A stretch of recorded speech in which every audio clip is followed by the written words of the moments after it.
welcome everybody to Classic Traveler. The first thing is for your character to be born. That's where we're going to start. So I'm going to go one by one, and then when we get into character creation, which is the game, which I've said before, it's not create characters and then play the game. The character creation is part of the game, which we're actually going to role play a little bit and stuff like that. The first time through, I'm going to move a little slower and point things out, but it's all theater of the mind. So I'm going to tell you what your options are and you can choose. It's very important that you make choices quickly. And if you need to roll dice, just roll them. Just roll the dice. And if I ask for an attribute, I need it pretty quick. Starting with Dwiz, Alex. Please roll. So you'll have to just do it in different separate clicks, right? Like go to the toolbar to 2d6 and like go 2d6, 2d6, 2d6. I'm gonna do. Oh, absolutely. Fantastic. Yep. All right. I'm rolling my like main 6 stats now. Yep, you're doing it. See what comes out. All right. 5.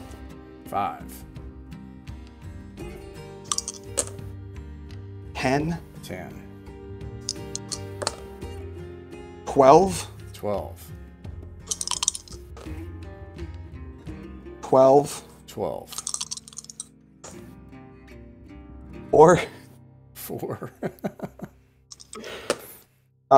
7. One thing I'll note right away, this is also very different than modern D&D, where the system relies very heavily on like bonuses and numbers to hit targets and stuff like that. If you get snake eyes and you get a 2 in a stat, let's say you get a 2 in intelligence, it's not like Fallout with GURPS or something where you suddenly can't talk. It's not goofy, okay? Like this whole thing operates within a bracket of a fairly normal person. You're not a superhuman. You're also not like completely crippled and unable to operate as a spacer or a traveler, okay? So don't worry. But it will affect some of your choices probably, which we'll get into in a moment.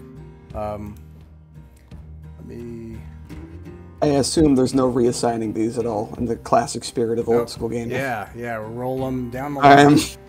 I am very hardy and I am very smart. Yeah, let's see. Strength, dexterity, endurance, intelligence, education, which you have almost none of, and social. You're clever and quick, and you kind of probably grew up maybe in a slum because you don't have a high social status. That's what I'm thinking. I'm like naturally smart, but I never got an education. I'm like Will Hunting. Yeah. It makes me think of the sci-fi character Bean from Ender's Game. Tommy. All right, I do have a generate stats macro here. Sounds great. I'm going to risk it and just click on that. Let's do it. Yeah, it's the same one I used, so it looks great. Oh man, 12. 12 in strength, 8 in dex, 6 in endurance. Oh man, this is a good character. I'm sure they won't die. 9 in intelligence, 6 in education, and a 10 in social. Wow. And you start out as a noble, I think. A lower noble. Okay. Cool. Very strong, very talented person, at least by natural aptitudes. Ben.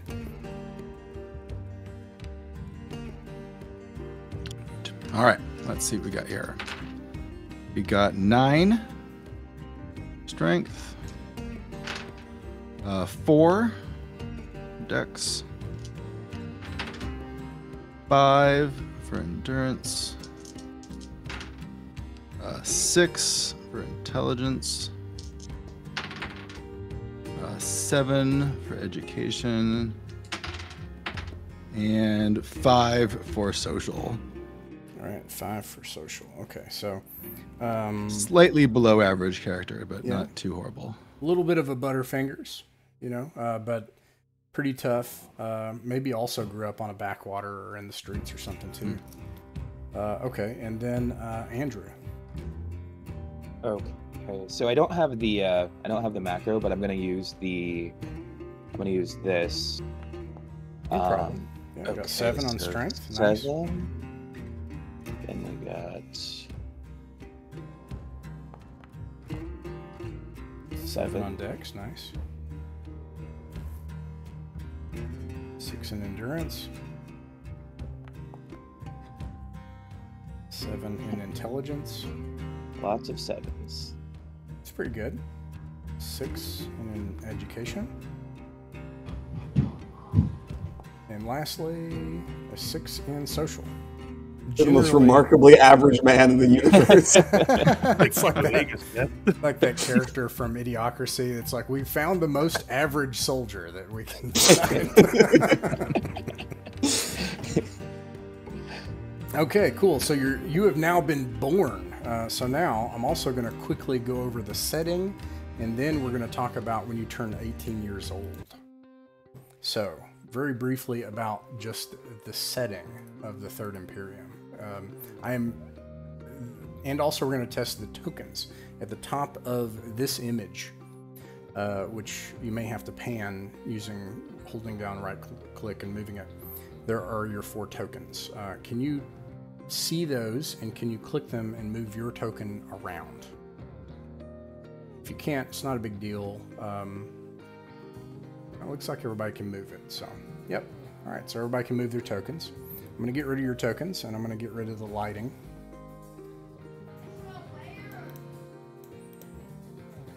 Okay, that should show back up for everybody in a second.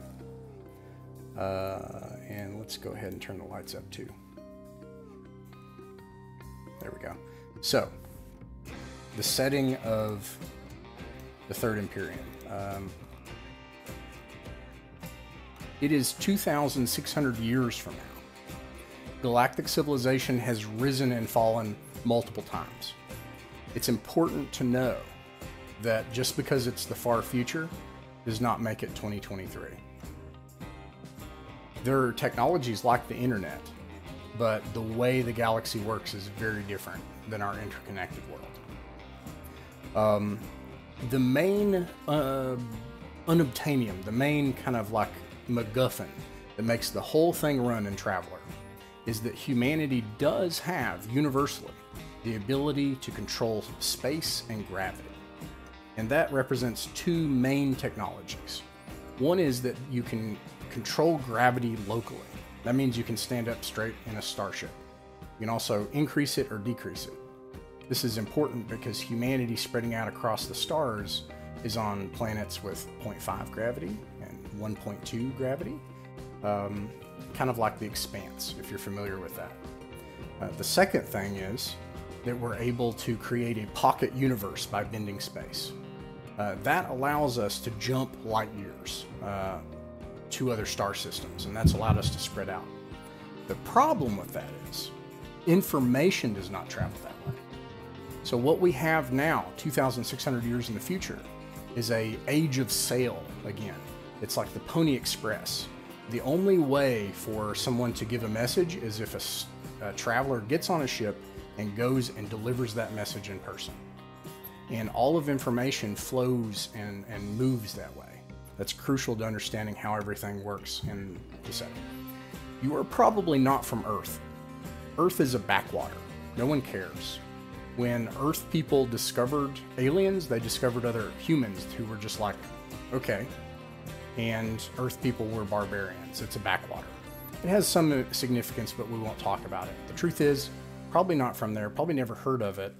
And things native to Earth in their Earth form, you're probably not familiar with. Like there are things like giraffes, but you don't know what a giraffe is. Instead, you are probably a Volani Homo sapien, which is human, but you know, you have blood types like blood type G and blood type T, and you're a bit different. And yeah, and you're probably from the Rylanor subsector of the Spinward Marches. That's 650 light years from Earth. Your life is dominated, at least in the backdrop, by your political system called the Third Imperium. The Third Imperium is an imperium only in name. It's really an interstellar federation with a capitalistic focus. The spice must flow and the trade must flow. For the most part, there's a modicum of law and human rights, But generally speaking, you can have a dictatorship on one world and a democracy on another world and a completely lawless anarchy on another world. And the Imperium doesn't care until you start messing with the trade routes and the cargo ships and the fueling. Then the Imperial Marines show up. Otherwise, they don't care. Opposite the Third Imperium is what's called the Zodani Consulate. They are tens of thousands of years more advanced than you. Some people think that it's possible the Zodani are not even human anymore. They live in a police state of perfect thought control. An example given in the book is that if you're having a bad day at work and you're really depressed, the Zodani thought police drive by, they can sense that you're having a bad day, they call you in for an appointment immediately, and they help you not have a bad day, and you walk away happy. And their entire society works in that perfect clockwork of thought control. So, as a citizen of the Imperium is not perfect, but the Zodani are horrifying. At least, you know, they violate any sense of what we consider human liberty or human rights, etc. They live a completely different type of existence. These two galactic superpowers go to war every few decades, and that's where you are now. You are in the middle of one of those galactic wars. And that's where you're going to begin your journey at 18 years old. And now, the infamous Traveler character creation minigame. You may have to zoom out. Okay. I'm going to experiment this time with not bringing up the reference. But if you own the reference, if you own the Facsimile Edition or the Starter Edition or anything else like that, I'm in the Book 1 in character creation under the skill tables for the services. And I'm going to use the 1981 Starter Edition checklist. But you don't need any of that. I'm gonna cue you on everything, all the choices you'll make. So, you've just turned 18 years old, and you're in the Rylanor subsector, and you're about to enlist in the military. Hopefully. The Merchant Marines are an option, if you're smart enough. The path of a criminal is there if you don't have any other options. And then lastly, you can get drafted. So here we go. You've been born, starting with Alex's character. Your first choice is one of the 6 branches of service. 2 of which are not exactly branches, but it's similar, and I'll point out some differences, but it's very similar to the U.S. military. So you have the Navy, the Marines, and the Army, and then you have a branch of service called the Scouts, which is like a sci-fi kind of like you go out on a ship on your own. And then you have the Merchant Marines, and then lastly, you can become a criminal. Now, depending on what you choose, you get benefits, like skills. In the Navy, you have to be smart, and you gain technical skills and things like, piloting and mechanical stuff and engineering, right? In the Marines, you gain combat skills. It's harder to survive in the Marines. It is also harder to get in. They're elite. And the Army is easy to get in, fairly easy to survive, and you get tactical and combat skills. The Scouts is moderately difficult to get in and difficult to survive. Actually, the hardest. You're more likely to die in the Scouts than any other service. The Merchant Marines are moderately difficult to get in and easier to survive. Yeah, and then lastly, becoming a criminal is very easy to get in and moderately difficult to survive, and you get very few benefits from it. So you're not going to get money and ranks and titles and stuff out of it. So your first choice, and I'll take these slow to begin with and call these things out. The first choice is, which branch of service do you choose, Dwiz? I'll tell you, and I'm sorry, and I'll keep, like I said, because I want to offer. So your highest stats are education and intelligence, and for survival, endurance and intelligence, which is the tricky thing. Oh, sorry, endurance and intelligence. Yeah, endurance is the survival stat for the Marines and the Scouts, and intelligence is the survival stat for criminals, the merchants, and the Navy. Endurance is also the promotion stat for the Army. I have the book in front of me, and I'm looking at these, and I'm like, oh, how convenient. None of them line up perfectly with my strengths. I think I am going to enlist in the Marines quite ambitiously, despite my poor strength. Roll 2d6. All right, I got a total of 10. You made it. All right, and now roll 2d6 again. We're going to see if you survive the Marines. Got 7. 7, you made it, but you barely made it. Something happened, and we're going to find out what happened here in a minute. But let's see if you get promoted in the Marines. Roll 2d6. All right. 7. 7. You did not get promoted. You're enlisted, and you failed to... They didn't pick you. Okay, so here you are. You're enlisted in the Marines, and you barely survived. Let's find out why. It's your first term, so you get 2 skills. And that is it. Now you get an automatic skill right off the bat. Marines in this are more like sci-fi Marines, like Starship Troopers. Right. They like do boarding actions and stuff. So they carry cutlasses. They all carry swords. And I know that because I've looked at some of the other materials, and Marines always have cutlasses. So you get Cutlass 1, which you can record right off the bat. You get Cutlass 1. Hell yes. I also want to note, and I'll explain why later, or not, but I'll tell you, I'm giving you all a suite of skills. So don't worry, you're not going to have a character that you literally can't play. You will be able to play your character, but I will give you all a suite of skills. I have reasons we'll talk about later. And I won't tell you what they are right now, but okay. Now, you start out first term of service. You can pick 2, and you get the book in front of you, but for everyone else's sake, okay, you basically have, let's see, because you have education 4, you're not going to go to college. Like you're not going to get to go to college. But if you did go to college, which is advanced education, then you can do like college-y stuff, like medical and navigation and engineering and computers, like tech stuff, you know? But you don't have that option. You can do advanced education, which will give you some slightly more technical skills like vehicle, mechanical. Service skills, which is stuff that when I look at it, looks like boarding actions and close combat. And then you can do personal development. And for everyone with personal development, that gives you the opportunity to actually raise your stats. Like it's like you actually trying to improve. And then interesting, Marines have gambling, which I think is fun, and brawling, because it makes some assumptions about what Marines are doing. So you get to pick 2 of those, or you can pick 1 twice.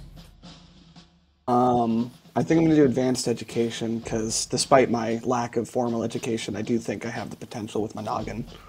All right. And then what other one? Can I do 1 twice, you said? Yeah. I think I'm going to do that 1 twice. All right. Roll 2d6s. These are separate results? Separate results, yeah. All right. 1 and 3. Okay, so you got vehicle 1. I think that we actually described that vehicle. Don't worry, we'll do that later. And then you got 3, which is electronics 1. Okay, so you got trained in electronics and vehicle operation and barely survived your first term as a private in the Marine Corps during the Fifth Frontier War. What happened? I learned by trial and error. So there's a lot of things that have broken that I've put my hands on. Yeah. I've mostly learned like every single way that a machine can mess up and every single way that a vehicle can detonate in the field. So exactly. Nice. Love it. Okay, so here you are. Now, go ahead and roll 2d6 because if you get a 12, you're going to get stop lost, and they're going to say, "Hey, sorry, Private Dwiz, but you're staying in the Marines. We need you in another term, another tour of duty." I got a total of 5. All right. Well, you're not getting stop lost, and not only that, But they booted you out. You're done. We don't need you anymore. So that's the end of your career. I am the greatest authority on how to destroy these vehicles out of everyone in this Marine Corps. They need me. That's great. And okay, so the last thing you'll do is they do give you something on the way out. Now it says you get a single term of service. You made no rank, so you get 1 roll. I will make a suggestion. It's up to you. And again, I know you have the book. This is for everybody else's sake. When you muster out, you can either do mustering out benefits, which could be like you get a gun, or you get cash. Now, I would suggest that everyone take cash at least once. And the reason is, again, this game is not fair. You're going to find that during the adventure, you're going to go places, and everywhere you're going to go and be like, you're going in a hotel, okay, that's 50 credits. You're going to eat today, okay, that's 50 credits. Okay, you're going to get on the train, okay, that's 10 credits. Like, you're going to actually spend money to survive in this game. So having no money at the beginning is rough. Yeah. You do not have to tell me twice. I will take the cash. Very well. Roll a d6. Hope I roll a 6. Yeah, I hope you do too. 5. That's pretty good. 5, you got 20,000 credits when you mustered out. They had to pay a lot to get me away from them. Yeah, it's like one of those, like, instead of a bonus for reenlistment, it's like a bonus to just go away, which I have friends who've had that happen. They're like, let me pay you to leave. That's great. I love it. Okay, Tommy, you're up next. What branch of service do you pick? I think I am going to go with the... I kind of want to go Marines too. Do it. But I'm also thinking maybe Army. All right. We'll go Marines. All right, roll 2d6. You have strength and intelligence. Well, we'll see what your roll is first. You easily get in. You ace the ASVAB, and they look at it and they're like, wait, he wanted the Marines? Wait, and like it maybe was a mistake and you accidentally got in the Marines. I don't know, but here you are. You didn't need that on your ASVAB to get in, but you aced it. Roll 2d6 and see if you survive in your first tour. And you did really well on that. And you survived. Either you were in a rear area or you just did really well. We're going to find out soon. Roll 2d6 and see if you get promoted.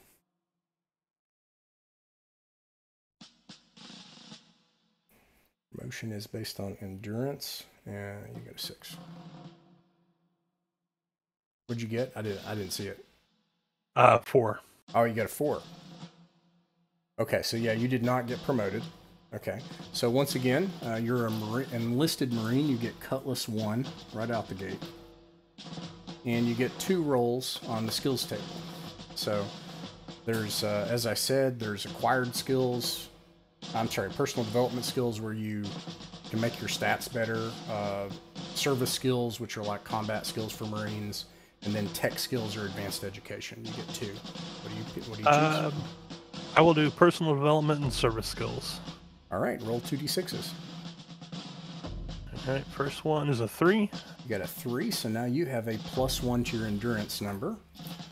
So you're now endurance 7. I was reading about endurance, and it's not a dump stat. It's really cool. Like the rules for like getting in a fist fight, even with power armor, it's cool, and it depends on endurance and stuff. Anyways, just to geek out about that. Yeah, it's pretty cool. And then I got a 2 on my service skills. 2. Vac suit, which actually you'll have vac suit 2, because I'm going to give you guys vac suit 1. Nice. So if that comes up, you'll be the expert on operating vac suits, probably. We'll see. All right, so now you've got your skills. Let's see if you re-enlist. Roll 2d6.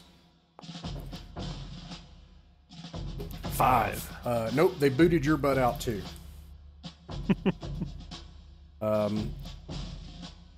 So why was it so easy for you to survive the Fifth Frontier War, other than what's going to happen during this vignette, and you got vac suit? What happened? This, by the way, could be something that happened along with Dwiz with his vehicles and stuff. I'm thinking that with vac suit, I was just able to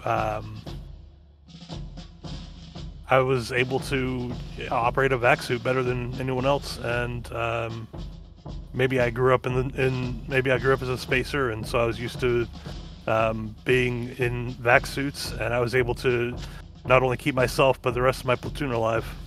Why was it then safe? Well, that's probably why it was safe, right? And then why did they kick you out? I can give you a reason related to what's about to happen, and that is that by the end of your all's adventure, your initial adventure here, the war will end. So you can either pick a different reason and say they booted you out for another reason, or you can just say that. It's up to you. Whatever you find more interesting for your character. I'll just go with that. Yeah. All right. Very well. Roll a. If you want money, roll a d6. Either way, roll a d6. But you can also take a mustering out benefit if you want. I'll take the money. Yeah. That's a good idea. That's a 6. 6? Oh man, you got 30,000 credits. That's some good scratch right out the gate. That's not enough to pay the bills on a starship and to actually get by, but it's enough to not have to worry about food, right?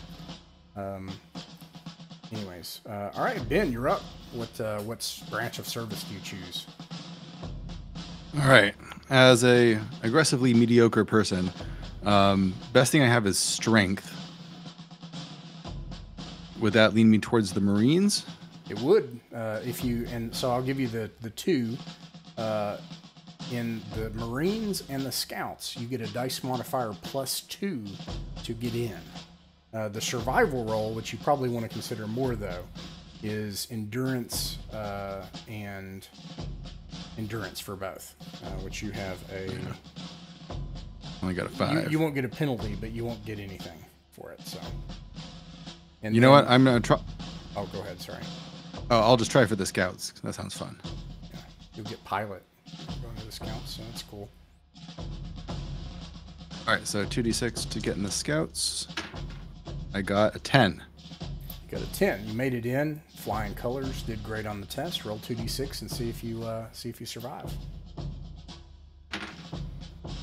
I got a 2. 2. You got smoked during your first term. Now, you'll have to roll all those stats again and give them to me in a second. I'll write them down again.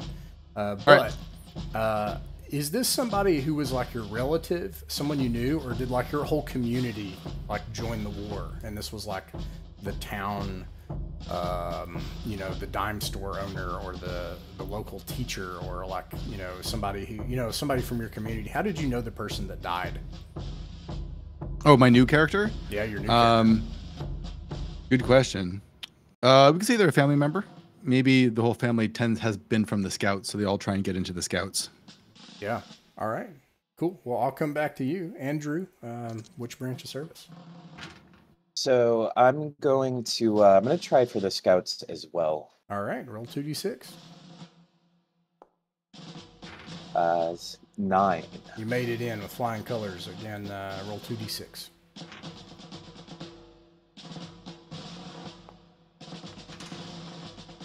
5. You did not survive. You also got smoked. Oh no. Oof. You want to say that you are from the same family? So this war is bad, to be clear. So people are dying, like a lot of people. So, you know people that are dying. All right. Ben, what are your new stats? New stats are 7, 8, 6, 5, 6, 10. 10. Nice. You're a noble. You are a not very smart noble. Maybe a dilettante. Okay. Maybe a kind of a wastrel. Okay, so which branch of service for this noble? Does high social help me with anything? Yeah, good question. No. Until, okay. I'll tell you, the Marines, getting a higher level of promotion, it matters, which I find interesting. But and then it also matters to get an initial promotion in the Navy. Interesting. What's the difference between the Marines and the Merchant Marines? So the Marines are very combat focused and do boarding actions, and so the skills lend themselves toward close combat, blades, and the vac suit, you know, and stuff like that. The Merchant Marines, your skills there are jack of all trades, vac suit, ship steward, space stuff, I guess you might say. Okay. Yeah. Yeah, I'll try for the Merchant Marines. All right. See what happens. Here we go. I got a 4. 4. You did not make it in. You're getting drafted. All right. Let's see here. You tried to get in the Merchant Marines, and they got the paperwork mixed up, and they cut off part of the paper, and instead it says Marines. And now you're in the Marine Corps. So roll 2d6 to see if you survive. All right. And don't waste this character. I really want a smart and rich, or a dumb and rich friend. I got a 6. 6. You barely survived. You're this noble. All right. You're like you're from a noble family, and you try to get in the Merchant Marines, and something goes wrong in the bureaucracy, and you end up in the Marine Corps. You barely make it. Let's see if you get promoted, though. So 2d6. I got a 3. I think I'm not getting promoted. You definitely are not. They are not impressed with your 7 strength in the Marine Corps. Let's see. All right, you get 2 skill tables from the Marine Corps. Which 2 skills do you choose? Sorry, what are my options? You can do personal development, which could increase your stats, give you gambling, brawling, or blade combat. Service skills give you technical combat stuff, ATV, vac suit, blades, guns. Okay. And then advanced education gives you technical, like tactics, electronics, mechanical. I'll go for the combat stuff. All right. Both of them? Let's try a mix. Yeah, let's do a combat one and the technical one. Very well. All right. Roll one die twice. Okay. I got a 5 and a 1. All right. A 5 and a 1. So you got, and you said service skills and advanced, right? Sure. Yeah. 5 and 1. So you get blade combat. I'm going to come back to that one, okay? Because there's something about that. And then vehicle. Now, I think you choose the vehicle, but for now, I'm just going to write it down. We'll come back to that later. But right away, you have to immediately declare the type of blade you're good at. Now, this is where the stats become relevant and very unique to the character, and is completely different than the Mongoose 2nd edition. So, with your blades, let me look. Let's see, you have 7 strength. So, if, for example, if you picked... there is no blade you can pick that you will get an attribute bonus for. And I'm looking at it. However, you can go with a 7. You can go all the way up to a broadsword and not take any penalties because you have a 7 in strength. Okay. And well, as a noble, I'll have a broadsword. That sounds awesome. Very well. You have broadsword 1. And you are also a Marine, so you also have Cutlass 1. I should note that you could make that Cutlass 2 instead if you prefer, but a Cutlass does 1 die less damage, and that's it. So you could, actually, yeah, you could do Cutlass 2, and you would roll 2d6 and add 2 in combat to hit. So there's also that. I'm sorry, I should. So I might hit more often, but I would do less damage probably. Yes, but you would do less damage. Your broadsword does 4 die damage. I'll stick with broadsword. I think that's more thematic. Very cool. Okay. All right. So now let's see if they keep you around. I'm interested to find out how you barely survived, but had to pick up a broadsword and in vehicle combat. But yeah, roll 2d6 to see if you can stay in. Ooh, 11. An 11, you stay in. And now, at this point, you can choose to leave, or we can keep going. I'm going to keep going. All right. Now, I'm going to skip over to Andrew. Andrew, what are your new stats for this character?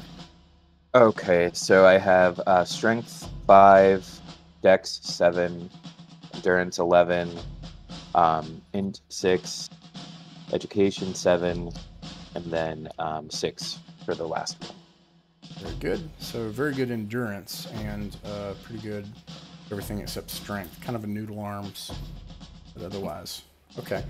All right. Let me hop over to your character. Which branch of service do you choose for this character? I'm thinking Merchant Marines. All right. Roll 2d6. You got 6. a 6, but you have, let's see, intelligence 6, which gives you a +2. So I believe you make it in. 6, yep, you make it Perfect. in. So, all right, roll 2d6 to see if you survive. 4. 4. You have an intelligence of 6. You die again.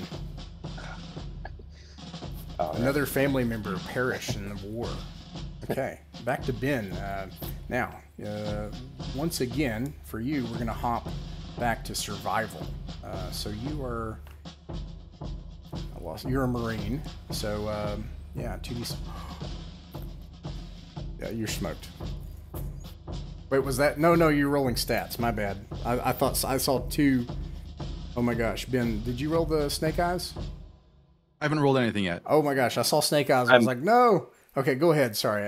What are your stats, Ben? I screwed that up. Stats are 7, 8, 6, 5, 6, 10. Thank you. Okay, let's roll 2d6 to see if you survive, Ben. All right. Come on. Red Ooh, dice. got 12. Nice. You survive with flying colors. We'll find out why in a moment. Roll 2d6 to see if you get promoted. 9. A 9, you get promoted in the Marines. Now, right off the bat, with your promotion as a lieutenant, let's see if you make captain. Roll 2d6 again. 7. A 7, Marines 9, and you have education of 6. So you stop at lieutenant. Now, let me see if Marines you do. So a Marine lieutenant automatically gets revolver 1. You get one of those like World War I, you know, like you're an officer now, so you got to shoot anybody that flees. So they give you the gun. Nice. And because you got promoted, you get an additional skill, and because it's a subsequent term, you get a skill. So once again, you can pick 2 skills: personal development, service, and advanced education. I'll take service. Both? Oh, that's right, too. I'll take, service again and personal development. All right. Roll d6 twice. 5 and a 5. A 5. All right. So you get blade combat. Wow, you're like a master swordsman. You could take broadsword 2 or cutlass 2 if you wanted. Broadsword is going up. Wow. I'm interested to find out why you became a master broadsword swordsman. And then you said service.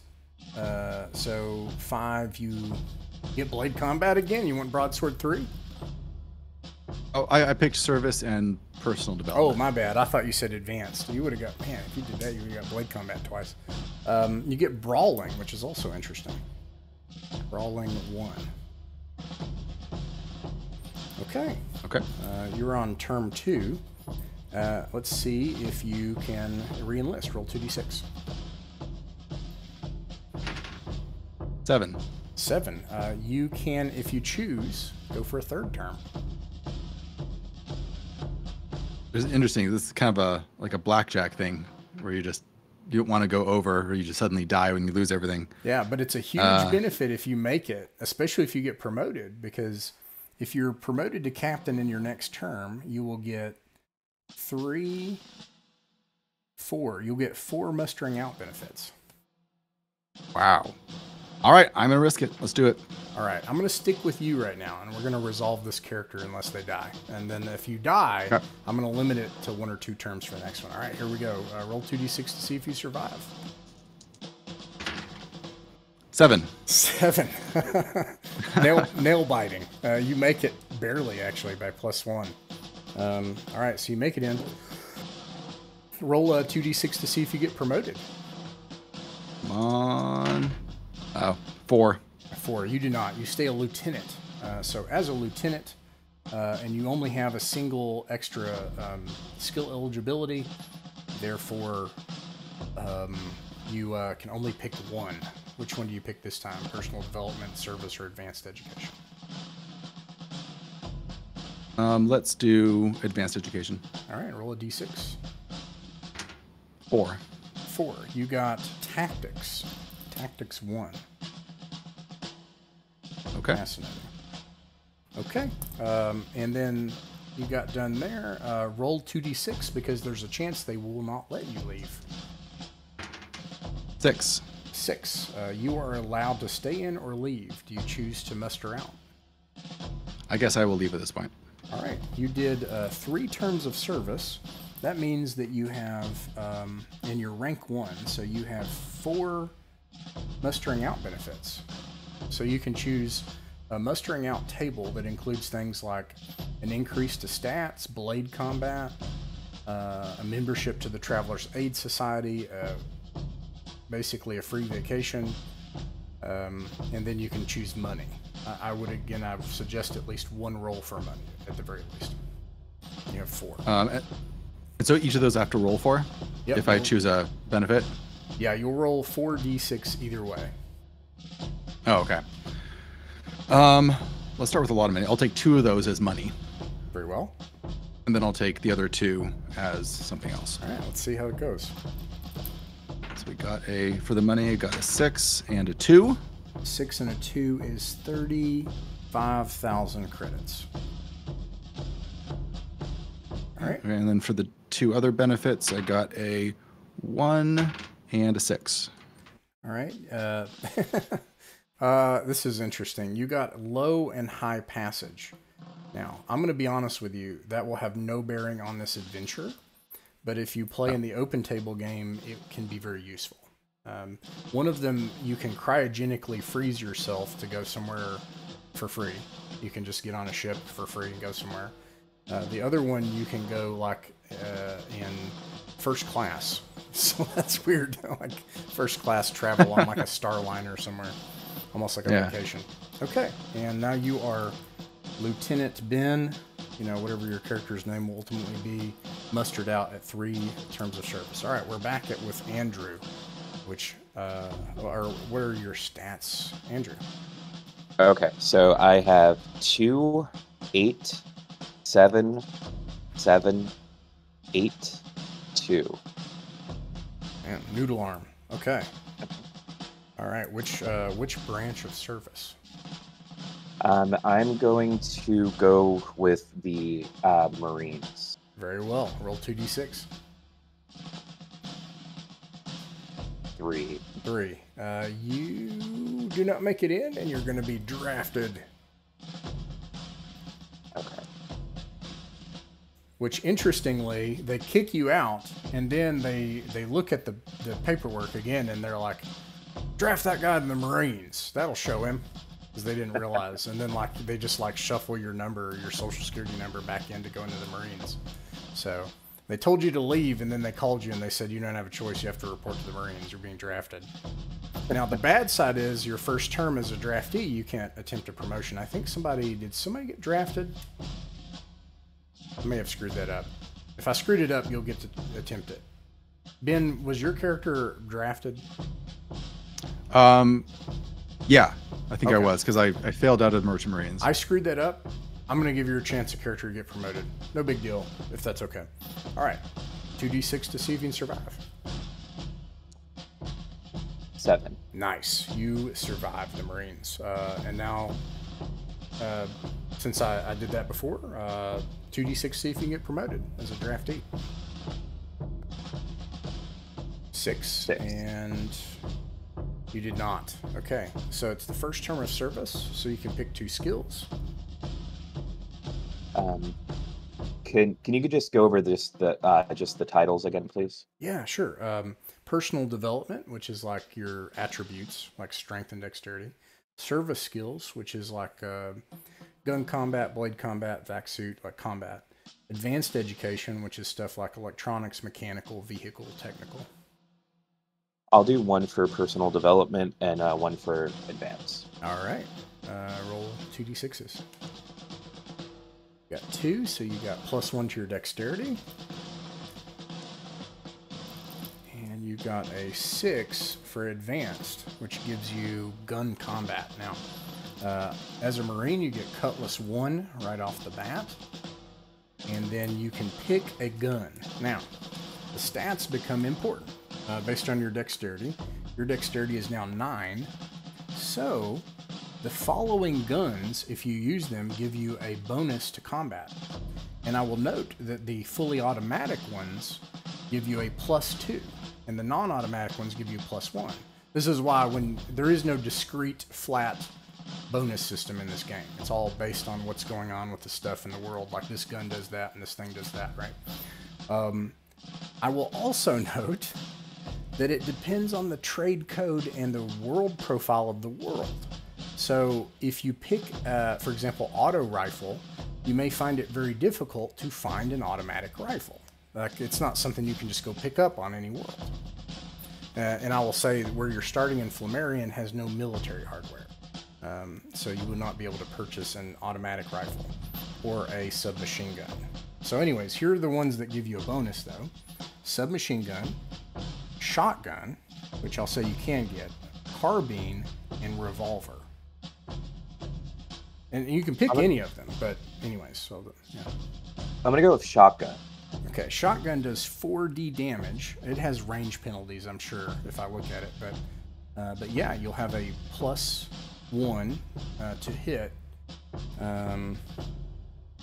based on your dexterity and dice modifier with shotgun 1. So, okay. And then you have shotgun 1. So on top of that, you'll also, so it'll be like a +2. So, okay. All right. Roll 2d6. See if you get stop lost.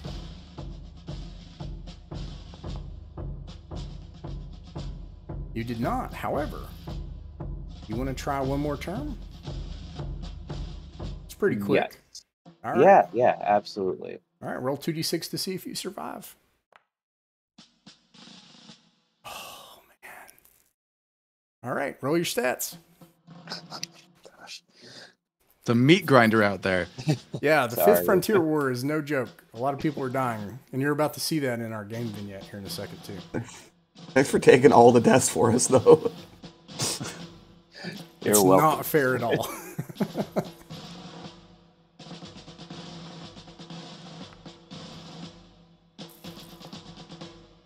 I'm just going to write them down as they come.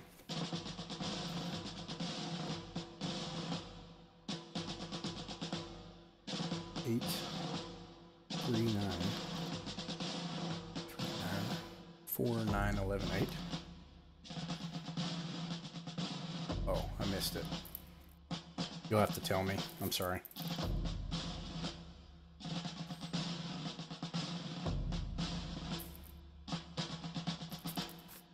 And then now he may be like the Sector Baron and have like a retirement with his own ship and like 100,000 credits. We don't know, you know?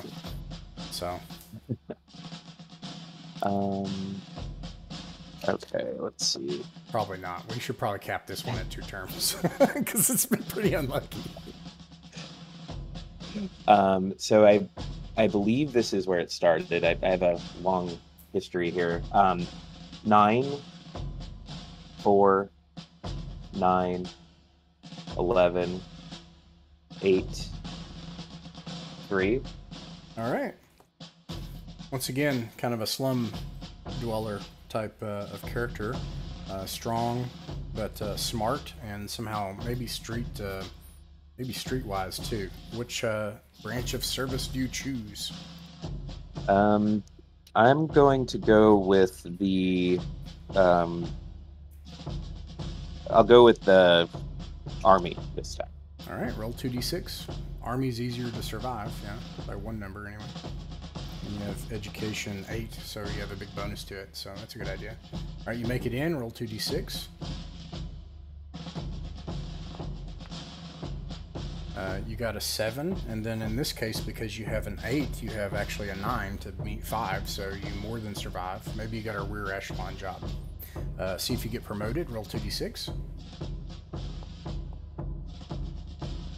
You got 5, but you have endurance 9, so you actually have 5 plus 2 is 7. You got promoted to lieutenant. Roll 2d6 to see if you make captain. And then you majorly made captain because you have education 8, so it gives you a +1. So you got a 12. So you're now a captain in the army right off the bat. Now, being a captain, I should also note, this does not work like our military, which has 2 parallel rank structures, right? This is entirely vertical. So if you're a captain, you're smarter, better, faster, stronger than a sergeant. And you got there because of your own merit, which is not like our military. But so there is no downside to rank, and you always win it in this game. So, all right, here we go. Because you're a captain, you got rank 2, so you get a promotion, you got a commission, and you get 2 to start. So you get 4 skills to start. And because you're an Army lieutenant, because you got promoted to Army lieutenant, you get SMG 1 right off the bat. And because you're a Army soldier, you get Rifle 1 right off the bat. Okay, awesome. Now, Awesome. of the 4, you also have an education of 8. And because of that, you have access to the advanced education table and can go to college. So you have access to all 4 tables. Where do you choose your 4 dice rolls to go? I'm going to do, let's see, 2 into the combat one. All right. And then 1 into advanced. And then the 1 into the first option. Which advanced do you choose? Do you choose the higher one? I guess you'd probably choose that one, right? Yes, I'm sorry. Yeah. Okay. All right. Roll d6 4 times. Let's see. We got a 2. We got a 6. A 2. And a 3. So starting at the top, Army with 2, you get +1 to your dexterity, which will help a lot with using guns, actually, because you were about to get penalties with all your guns with 4. There are some guns you can use with 5 with no penalty. And then you said 2 in the combat one, right? So that gives you yes. gun combat, which you can pick right off the bat.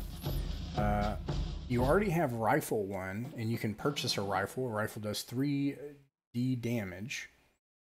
You have Dexterity 5, and I'm looking at it. The only gun that would not give you a penalty for your Dexterity is the shotgun and the carbine. All the others you would take a -1 whenever you shot them.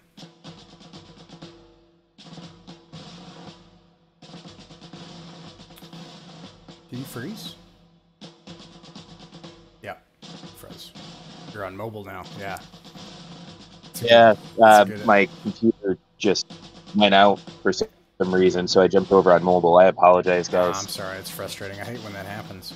Okay, so I was just saying that basically if you didn't want to take a penalty to the guns you use based on your dexterity, the shotgun or the carbine do not take penalties for the dexterity that you have.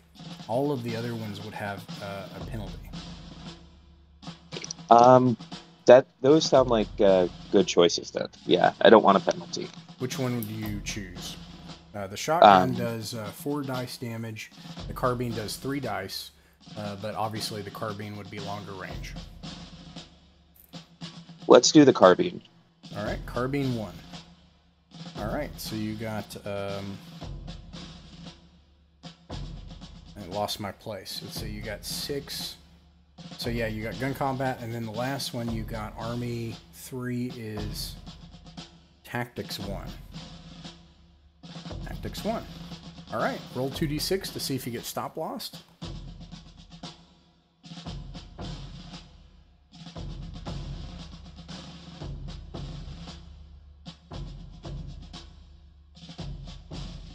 Can you hear me? Oh, you're muted. So 1 and 1, so 2. You get kicked out. That is the end of your service in the army. So you got 1 term of service. You are a lieutenant.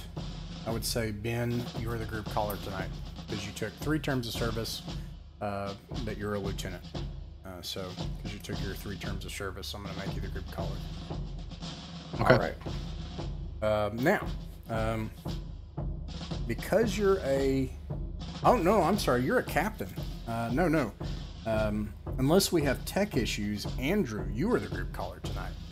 It might be hard with your doing it from mobile, though. So if we encounter something, we'll shift from there. But anyways, being a captain, mustering out, you get 1 term of service, and you got rank 2, so you get 2 benefits. So you can roll twice on the mustering out table. You can do cash and a mustering out benefit if you want. By the way, Ross, I can't hear Andrew, but I'm just going to refresh because this usually fixes when I have this issue. Okay. I'll do cash, and I'll do one of the mustering out benefits. All right. Roll a d6 twice.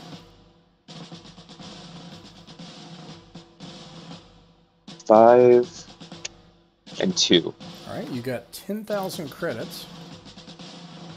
And you got +1 to your intelligence.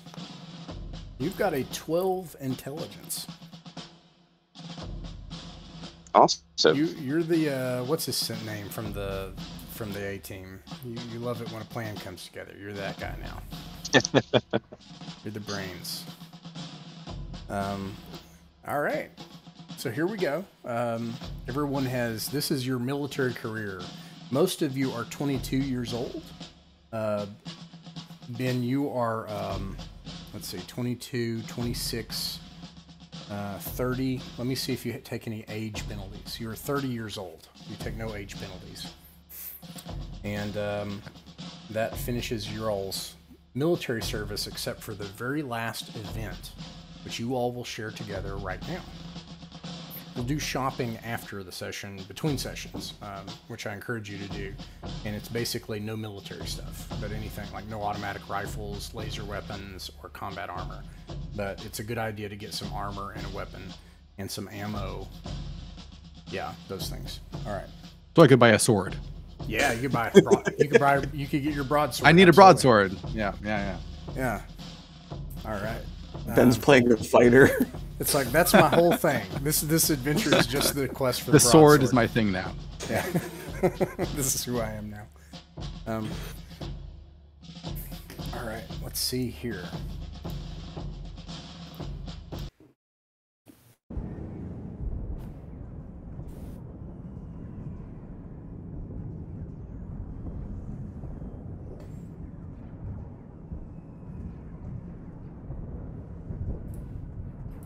Having some of my own tech issues.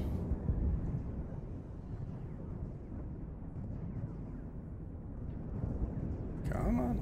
There we go. All right. For the past several years, warning, some exposition, okay? For the past several years, you have been in a war between 2 intergalactic superpowers, clashing across nearly 100 light years of space. The worlds in this place are devastated. Countless are dead. Your foe in this war, the Zodani consulate, is vastly technologically superior to you. Despite being human in form, they're alien in behavior. They wear these insectoid masks, and no one has ever seen one without their mask on, at least not that you know of.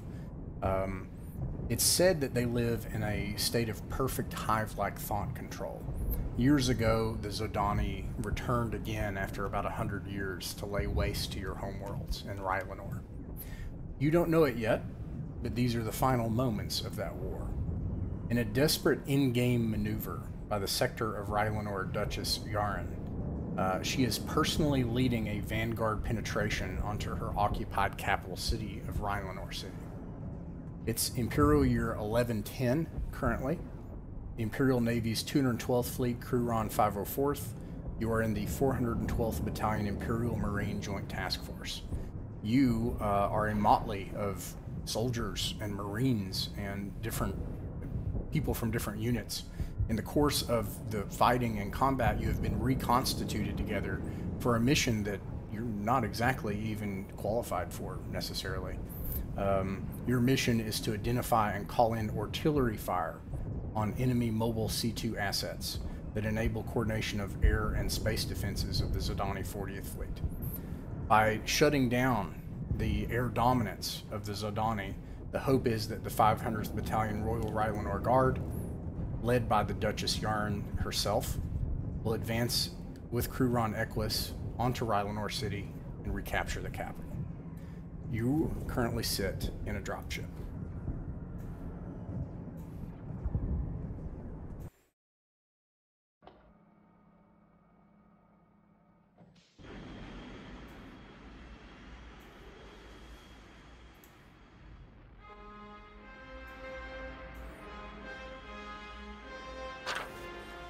Like I said, some of you probably are not trained for a dropship assault. But this is a desperate situation where you've been reconstituted into a unit led by Captain Andrew, or whatever his name will ultimately be, but he has taken command of the unit. You are currently in Imperial battle dress, which the Marines have offered to you. I'm going to show you what that looks like. Imperial battle dress basically is like the body armor from Halo, like a Spartan armor, or like the Marine combat armor from The Expanse. You have like superhuman strength and a HUD and digital displays and complete environmental control inside the unit, and yeah. On the other hand, you have as your weapon the venerable and ancient assault rifle, basically an AK-47. Which, rugged as it is, does the job. And that's what you have. Let's see. You also don't realize it, probably yet, but you probably think you're about to die. But this is the last moment of the war, but also the last moment where you'll ever be able to return home again. And everything in your life is about to change. You're in the dropship, and there are 3 other people in this dropship. People of a sort. 2 of them are these dog-like looking people.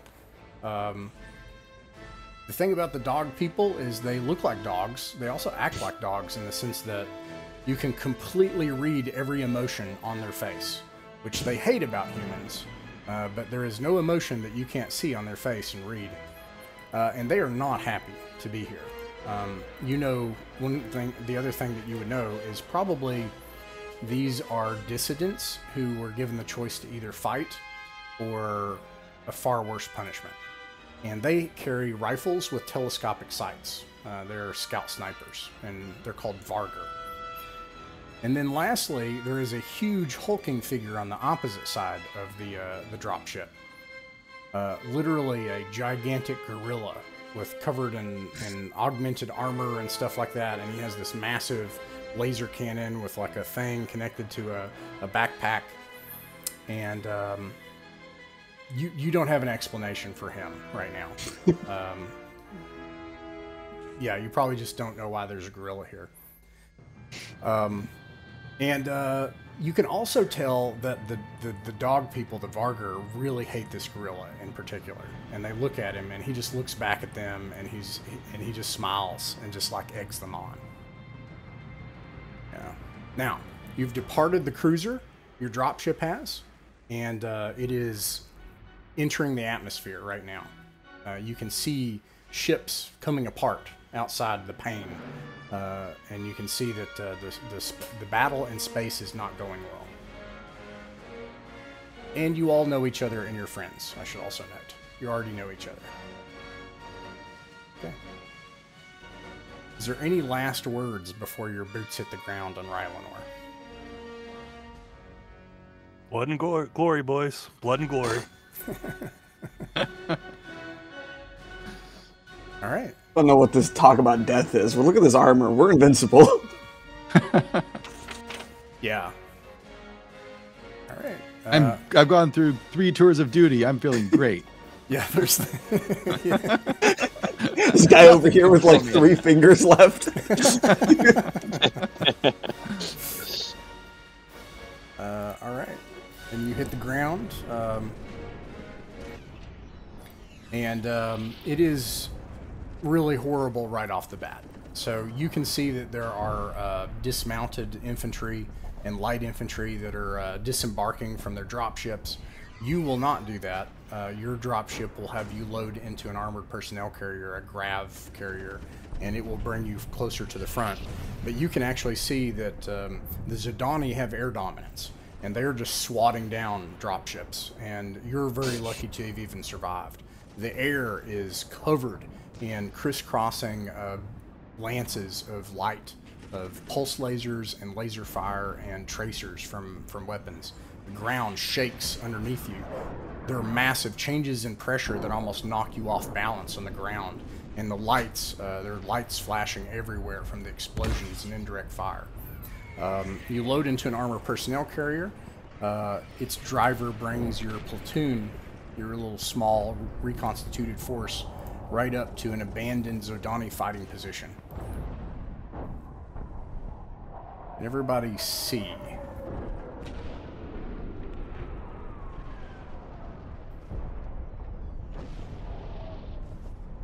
On the VTT, if you're using the VTT. I will also describe it Theater of the Mind, but if you're using the VTT, can everybody see it? I'll get over here. Great. Okay. Once again about the VTT group concept, so I'll ask the caller, in this case, Andrew, can you see the VTT separate from your, or is the VTT also shut down for you? So I just, yes, I could see the VTT. All right. And can you see the tokens and the battle map? Yes. Okay, great. All right, so the fighting position here is very rough terrain. The armored personnel carrier can bring you no farther forward. You need to find a way forward into the next enemy fighting position, make it past them, identify the mobile C2 asset, and use the forward observer skill to bring in artillery fire and end it, so that the air dominance of the 40th Fleet can end.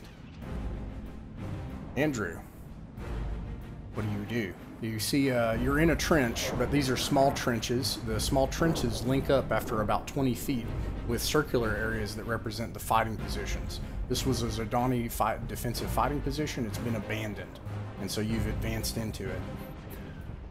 You can tell that the Zodani are north, probably only about 200 meters to the north. So I am going to try to get to cover. What do you do? What does the group do? Organize like what? You're a captain. You're in command. What do you do with the group? Right. With the group. Okay. So I'm going to tell the guys under my command to try to get to cover. Go to the upper left. And get into a squad formation, maybe two on each side, behind cover, so we could kind of see what they're doing, but also be safe. All right. So, are you going to exit the trench, or are you going to move along the trench to maintain cover? Because you're trying to see them. That's your goal, right? You're trying to identify the enemy fighting positions. Right. So I'm going to consult with the rest of the troops with me, see what they think would be best. Just because I believe they're a little more familiar with the terrain. They have a lot of experience. So what do you guys think would be best here? I mean, you're our captain. Don't you want to lead from the front? I do. I'm going to try to be discreet about this, but I might suggest having the dogs, the pooches, walk point. You never know, what could be up ahead. All right? have them scout out some of those lines down the trenches. So there's like a long trench forward. There's a trench going north. You could scout them out with their scopes to see if anyone's coming. Okay, they do that. They use their scopes first, and then they move forward, covering each other as they move, and they come up to the trench. And if your goal is the overall goal to try to observe the enemy fighting position from a position of cover, is that like your immediate objective?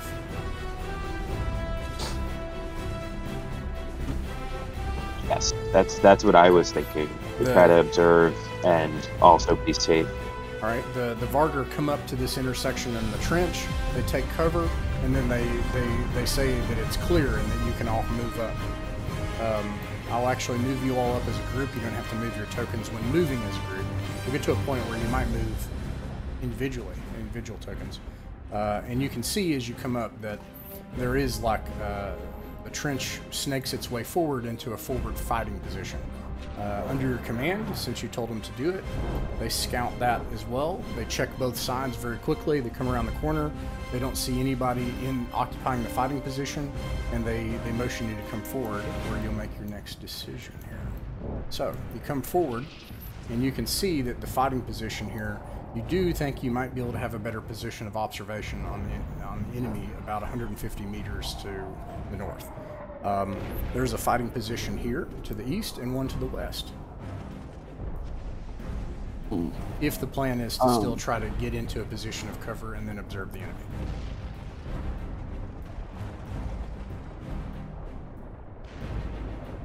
We could split up, just in case a bomb drops on one of us. We have two snipers with like their scouts, the scopes on the rifles. We could go off into two directions, one with each of those dogs.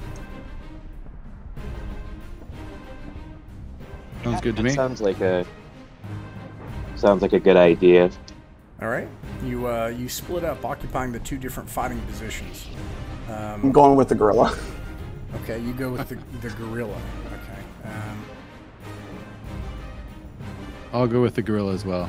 Okay, actually, you guys like can this move your guy. tokens. Yeah, go ahead and move your tokens where you want them to go, please.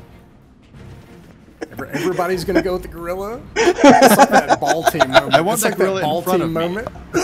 Yeah, Captain, permission to surround myself with the guy with 12 strength, the lieutenant who's using the broadsword, and the gorilla. Just want him like on all sides of me. You don't want to go with the guy that has 5 strength and 4 education. Okay, anyways. All right, so you make it here. The Vargr are going to attempt to check each.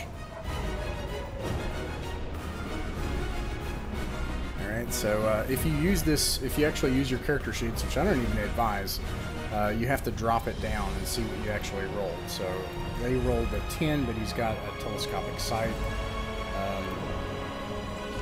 And he rolled an 11 and has a telescopic sight. So in both fighting positions, they're able to tell you that the enemy fighting position is ahead now only about 100 meters, and they can actually see that there are Zidani soldiers occupying the fighting positions. What do you do? And they don't think that they see you yet. Actually, we can use our encounter rules. I should do that now, actually, come to think of it. Oh my gosh, I got so into this that I didn't even bring up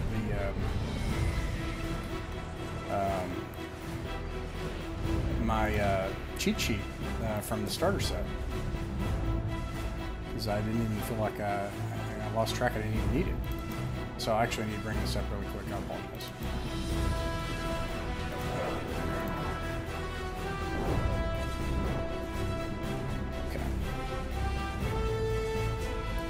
Very easy to find this in this sheet. Okay, so here we go. So, surprise. Andrew, roll a d6. I'm not always going to describe this mechanic while I do it, but in this case. Alright, I got a 6. Let's see what you get on your d6. I got a 5. You got a 5. So, if there is a difference of greater than 3, then the losing side has surprise, which would grant a huge benefit. Basically, they'll allow them to act. So neither side is surprised. And let's see here. The encounter range is already determined, and you guys are fighting. So the next thing is you can choose what to do from there. They're not moving. They don't seem to be firing on you, but I take back what I said. The Vargr say, no, they can see us. What do you do? And they're talking about enemies that are further north? Yeah, in fact, I'll point it out on the VTT. The enemy fighting position is here, and there's another enemy fighting position here that has enemy soldiers in them occupying like a fighting position like you're in right now. You're across the trenches from each other. Does it look from our position that there are trenches that would connect where we are to where they are? No, but when you peek up, well, let me ask you that. If you ask the Vargr that, they'll tell you that while that's not the case, there are two other elements that they can see. One is that there's a lot of indirect fire. That is to say that on top of them actually firing across the fighting position across the trenches, there's like indirect fire going off, right? It's kind of a no man's land. But in the no man's land are large rock formations that are blocking line of sight. And these rock formations are about 6 to 10 feet tall and irregularly about 20 feet long in places. There's also a ruined building, a ruined structure here. And then lastly, there's an independent fighting position off by itself. Interesting. Can I poke my head up real quick just so I can just see where all these things are? Yeah, in fact, I'll give you the benefit of it. However, they will get a chance on their turn to shoot you. Can I have the Vargr draw me a picture instead? Absolutely. Yeah, you can do that. I'll give you the benefit of that. Let's see here. Or can I have my suit connect to their suit and see what they're seeing? Yeah, bam. I don't know. That's how the suits work. They come over and they draw this concept of battle in the sand on the ground, so you can actually see kind of what they saw. That's the no man's land before you get to their fighting position. Okay. I have a clarifying question. Go for it. Some of the symbology being used here. Notice, like, over here, this looks like a fighting position. I assume that's like there's an underground tunnel. Yeah, but you're probably not going to find that out in time. But Gotcha. Generally, what you can tell is, yeah, there is a fighting position here. There's like a crater there that you could hide behind. Yeah, there's a crater, there's a ruined building, and there's some irregular rock formations and a crater here. And then this is not going to affect your suit of armor, by the way. I mean, you're like a walking tank, so some barbed wire's not going to do anything. Once your team wire problem. All right, so Andrew, what is the decision for the group? Cap, let's charge him. So I think we're gonna move forward. Just each group separately is going to move to the next position at this point. All right. So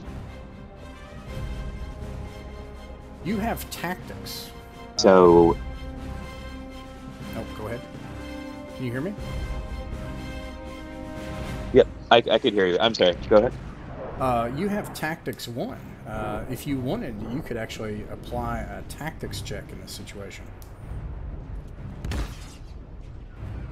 Okay. Yeah. Let's do that then. I wasn't sure how that worked. Let's do a Tactics check. I'm going to use your education, so you're going to get a +2 to this. You have to meet 8. Roll 2d6.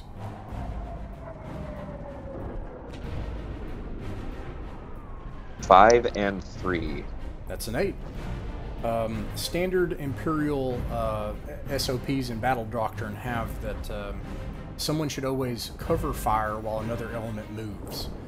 If you provide cover fire, then it will affect the enemy's dice modifier on being able to hit you.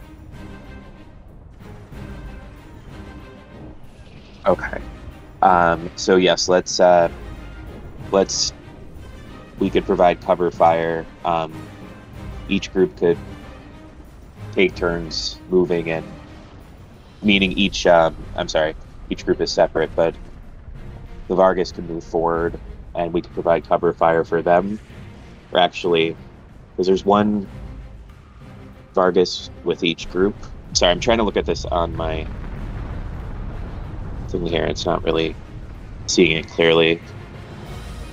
Yeah, it's okay. Let's switch over. I think the captain's battle dress is going haywire, and his HUD's messing up. So the next in a session of command, I'm gonna put Ben. You're the caller because of the tech issues. It's no big deal. And Okay. I'm so sorry that it's so frustrating when that happens. But yeah, Ben. Anyways, that being said, your captain was kind of in the middle of a thought about how to move while another group would provide covering fire, and you did receive that info from him. Okay. So we need to use these rocks as cover. Are the enemies directly across from us, like straight north? Yeah, there's a fighting position here and here. Actually, I'll pan so you can see it again. There's one like here, and then one like over here. Of course, you can't really see them very well from where you are. Okay. Yeah, so let's have the Vargar move up these. Let's see if I can. I'm not sure how to put a blip on the map. To these, like. Hold left click like that. There we go. Yeah, let's move up to that rock right there, and we can provide covering fire for them. I am terrible at shooting anything. I'm just good at cutting things with swords. But if anyone else is good at shooting, we can provide some covering fire for these guys. I think all we need to do is just spray in the general direction of the enemy, okay, so they don't feel safe. Now that being said, let's get some checks in. We've got about 30 minutes left of gameplay tonight. I don't remember how it says, like, honestly, how to do suppressive fire, but there's no initiative in this game.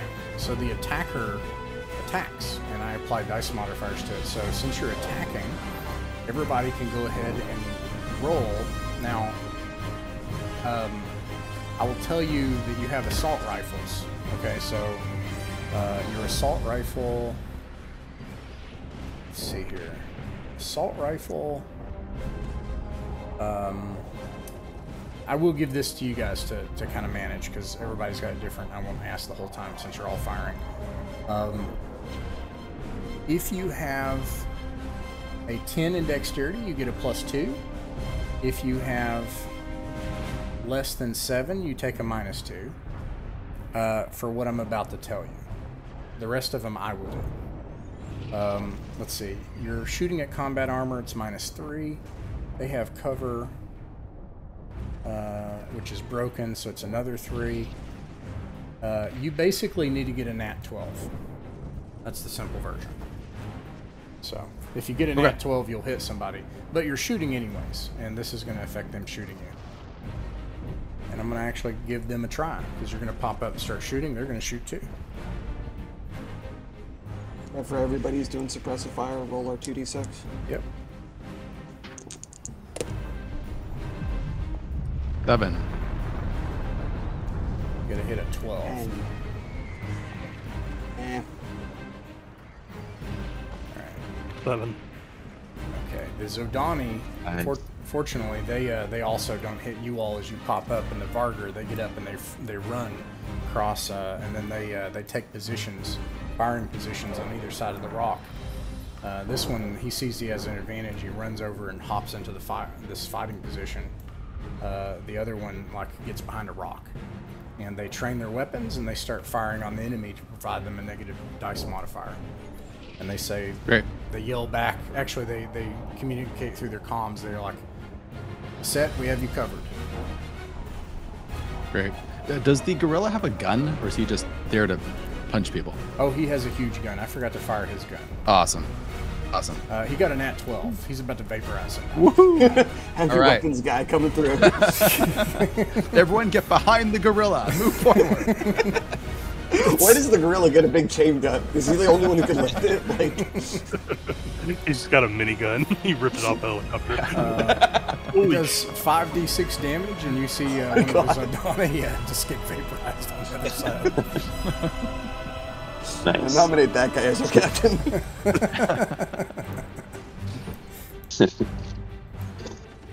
He's pretty sporty and brave, and he says as much. He's like, you know, do you want to live forever? And then he gets up out of the trench and starts advancing. Oh my god.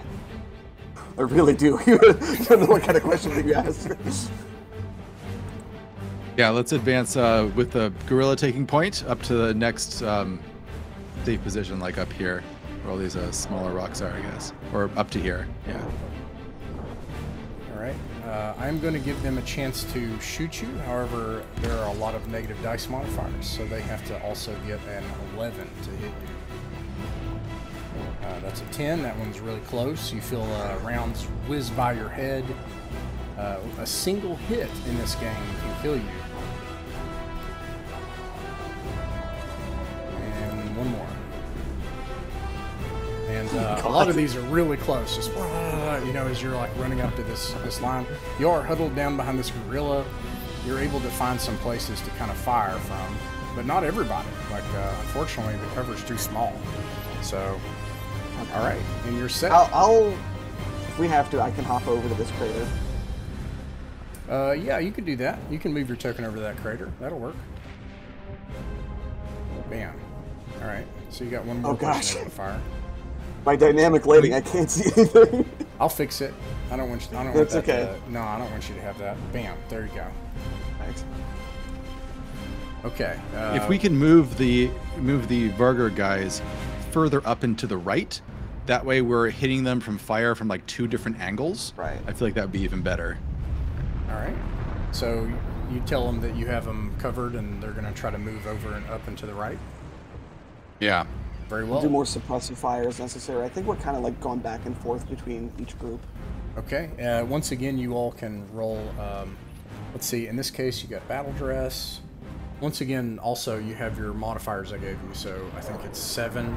If you have less than a 7, you take a -2. If you have, I think it's more than a 9 or whatever I said, you have a +2 to whatever I'm saying, right? But otherwise, you need to hit, because you're getting closer now, I'm going to say that you have to hit a 10. And meanwhile, they're going to move. Ooh, nat 12. You can roll for damage. And I'll tell you how much an assault rifle is. An automatic rifle does 3d6 damage. And you can also point which battle position you're shooting at. I'm going for the left one. All right. All right, so you do 12 damage. So I didn't mention this before. I actually didn't go over the rules of the game. You guys are great, because this is exactly how I like to play it. Like, the rules are the least important thing to me. But the way it works is that there are no hit points. You have your physical stats, strength, dexterity, endurance, and I randomly roll to figure out which one it affects. And then I just start with that one. And right off the bat, so it's his endurance, and you did what? How much damage? 11? 12. 12 damage. Okay, so he's got 10, so bam. His endurance is gone. As soon as it goes to 0, he's unconscious. Bam. He's out. And then he takes another 2 from the next stat. Bam. He takes -2 to strength. Now I'll talk about healing later, but if he gets that one to 0, now he's severely wounded. And the only way to help a severely wounded person at that point is to get them to like a medical facility. There's no other way to get a character back unless you do that. And then if the third one goes to 0, bam, you are dead, and it's over. You can see how if you're firing something with 3 dice, 4 dice, a broadsword that does 3 or 4 dice or whatever it does, 4 dice I think, you know, you can kill somebody in one hit, basically. So, and that never changes throughout the whole game. So anyways, you knock this guy out. He's not dead, but you incapacitate him in his combat armor. Did anybody else get an 11? Or 10 or whatever I called it. Okay, now I'm going to give the remaining survivors a chance to shoot and hit at 11 as well. That's an 8. A 9. A 9. We got 2 more that are shooting at the Vargur. And okay, so some really close calls, but they get into position. They say, we're set, but we have enemy fire over from our right now. It seems that this line is covered all the way across for miles. So they're also under fire from over there, but at least one of them can provide you covering fire. Okay. I think we should move up to the big rock, kind of straight ahead. All right. This one? Okay, yeah, that one. I'm going to move you all as a group, and you move up to the big rock. I'm actually going to cheat a little bit, since we're getting close to time. And in the process of doing that, you realize you're really close to their fighting position. Let's move you back. Sorry, pan the camera back here.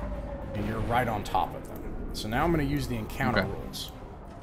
Roll a d6 bin. 2. 2. That's bad. I got a 5. You're surprised. That means they get to shoot you. Oh no. How did we not see this coming? We're smarter than this.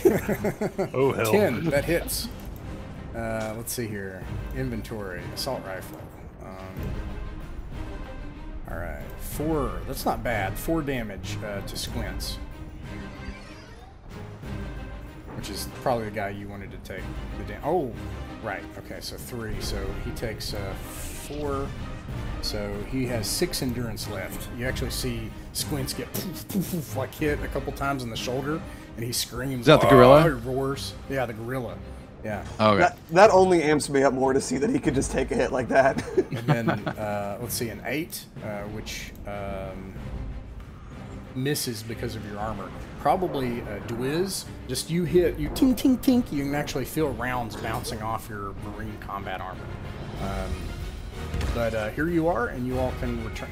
You can move, and you can take an action. So you can shoot. You can also brawl. So you can get in and start like punching and doing stuff like that if you prefer. What do you? Anybody bring a grenade? Sorry, when I move this around, can other people see me moving it? No. No. Okay, good. Just trying to move this so I can. Yeah. So we don't have any grenades then. No grenades. You do have artillery fire available, but you also are danger close to this fighting position. There's only So definitely we just take these guys out ourselves and then call in the artillery on the other position once we get a good view of it. Yeah, I agree. We want to get into the trenches because that'll give us cover from everybody. So I feel like we should. Do we want to split up and hit all 3 guys, or do we want to rush into one area and progress forward? He's unconscious. You see somebody just like laying there. Like all of us just swarm one guy. Yep. Let's go to the position on the right there. All right. You all, and this doesn't represent it, but imagine that you're kind of in here, and you're just going to start pummeling this guy. Are you going to use your hands, or are you going to shoot him? You can do either. And bring your broadsword. What are you doing? I bring my broadsword, but I mean, I just want the gorilla to go first because I just want him to just like drop on top of that guy from above the trench. Boom. So he just has an 800-pound gorilla just land on his head. Now his endurance is down, so he's not as good at that. But oh crap! I was reading this today. Blows. You get a number of blows. Okay, that's not that big of a deal. But I'm going to give him like 3 die because he is a gigantic 800-pound gorilla, so I'm going to give him that. So the first thing is he's got to hit. I'm going to give him a standard hit. He is able to hit, and he's going to just, all right, he does 8, 12, so, and then that applies to his endurance. Weird, it's applied to all of them. Anyways, his endurance goes down, his dexterity, so he just takes him like a rag doll and just smashes him up against the side of the trench, and then he goes unconscious. Like he just knocks him out unconscious. He slumps to the ground. Awesome. Unfortunately, something happens. All of a sudden, Squints, he gets done with that, and then he starts going, like this. And you see Squints, who had intelligence in his eyes. It was clear like he's a sapient thinking creature, starts to act like a gorilla. And I'm going to bring something up. So this is a little bit in Medea Res, obviously, but previous to this, you have an SOP, okay? If you suspect psionic influence, your SOP for your battalion is the code word trampling. If anyone says trampling and they declare the code, everyone's supposed to immediately separate as if in a grenade attack and then try to set your weapon down as soon as possible. Anyone who fails to say the code word and refuses to put the weapon down, you're supposed to kill on sight because they're under control of the enemy. Do we know that the enemy have the ability to just mind control people from a distance? It's an SOP, but you've never seen it happen. Sorry, I'm not sure what an SOP is. Standard operating standing procedure. yeah, so it's like a... if that was part of our training, it has to at least imply that it's a risk, and it's probably scary to find out.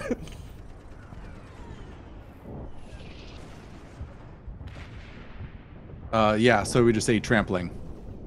All right, you all scatter out. Squints does not move and does not drop his weapon. We scatter out while staying inside the trench, so we're not I can't to more represent fire. that on the battle map, Gotcha. but yeah, sure. Okay.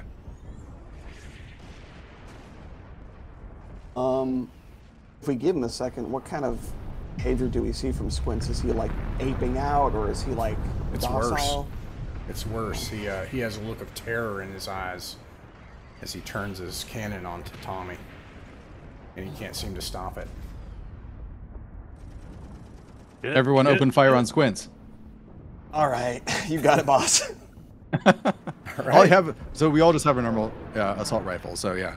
I mean, we dropped them at our feet, right? So we'll just drop to the ground and fired from there. All right, everybody rolled a hit. You just have to get an 8. That hits. You can roll for damage. 12. 12, yeah, that hits. You can roll for damage. What's the damage? Is it 3D? 3 dice? 3 dice, yeah. 7 damage. I got a 10. 10, 17. All right. You all fill Squints with lead. He dies with a look of terror on his face.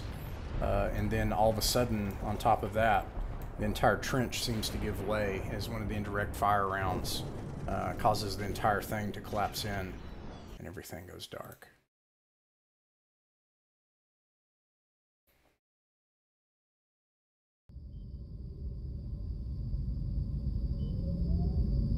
You awaken in a medbay, covered in devices and medical aids, tubes and wires. Somehow you've managed to survive. You learn after the fact, while you heal, that a group of elite rangers, apparently, meant to breach Rylanor City defenses of the 40th Fleet of the Zodani and identify and stop the commanders of the Psi units. Apparently it crossed over into your lane, and they helped stop the Psi warriors, and then a follow-on unit was able to recover you in your battle dress and then save your life. In the coming months, you heal. Each of you will pick a very obvious place where you have cyberware, and let me know in the pinned comment. Imperial law does not have a precedent for what happens when you murder someone, but it was under thought control. Except ancient imperial low law suggests that even if you are in a fugue state, so for example, if you get drunk and you murder someone after it's clear that you were drunk, you're still responsible for your actions. Now, fortunately, the sector of Rylanor, the Duke, pardons all of you. But there was a question as to whether or not you know what to do with people that did this. Rumors begin, though, after you survive. Perhaps the Zodani implanted something in your mind. Perhaps they messed with you. And these rumors are made worse by the behavior of Fifth Frontier War vets, who have a propensity for violence and criminal behavior.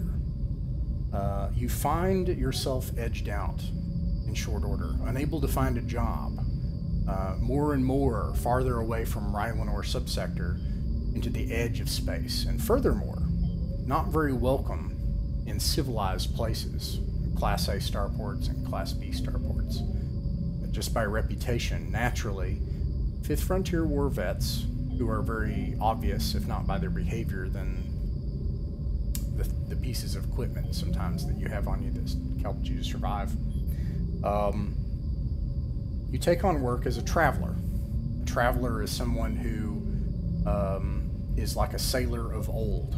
They're not welcome in normal society. You live on starships. You basically live in warp transit. You don't spend long when you come to a starport. You wouldn't be welcome anyway.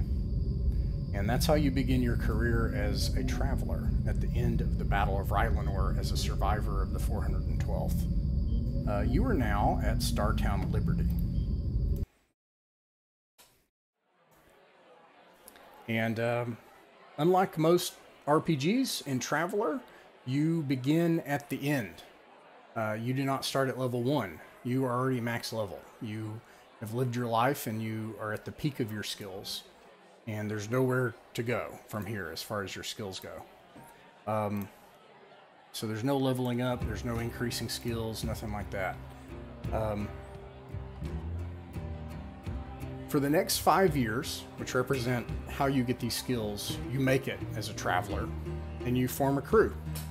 And you form up with your former friends from the 412th, and you may have been somebody, like in the case of Captain Andrew or Lieutenant Ben in the war, but you're a nobody now. You're just a traveler trying to make a buck and trying to get by. You have all agreed to meet at Startown Liberty. Something has happened to your ship, or you never had one, you can tell me later, and you don't have a ship right now. But one of you has a lead on a job in Startown Liberty. And that's where we start the session next time. That's the end of the adventure for tonight.